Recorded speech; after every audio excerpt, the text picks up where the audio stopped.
Hi everybody, it's Andrew and this is Vroom Vroom Zoom. Welcome to the channel.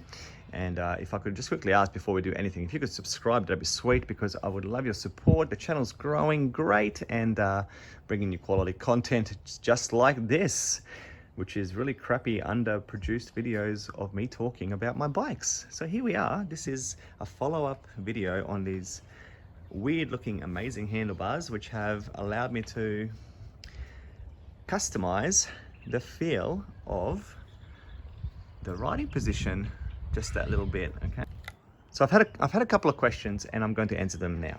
Number one, are they flexible? And the answer is no. They are very, very sturdy. There's absolutely no flex whatsoever. So I've got it set up in a way where I'm leaning forward a little bit and there's definitely some weight on my wrist as I'm riding, a bit sporty, and there's nothing, there's absolutely no flex. It's just like any other handlebar. All right, so that's been really good. Second question was, how easy are they to install? And look, if you just have a look at the way I've put it together here, which I have mentioned in the first video that it's different from the way that it was shown on all the pictures on eBay. Once I worked out that this is how it's gonna work for this bike, it's great. So no problems at all. Right? So installation was a breeze. Just gotta make sure you put it together the right way.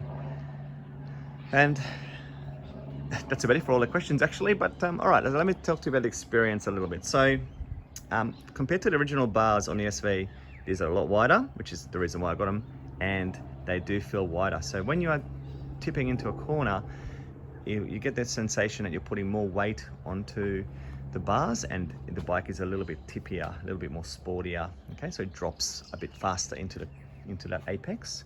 So definitely loving that.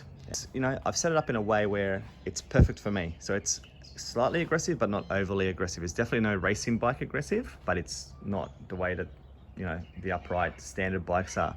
I did bring up in the first video that I don't think they're made for city work because lane splitting with these is a little bit more challenging, and especially with the mirrors. So maybe with different mirrors, you might have more luck with traversing between two stationary cars, but with these mirrors and with these bars, it is very wide. So sometimes I do have to tippy-toe past some rearview mirrors. But look, overall, it's not too bad, but I definitely do not recommend them if you're going to be commuting.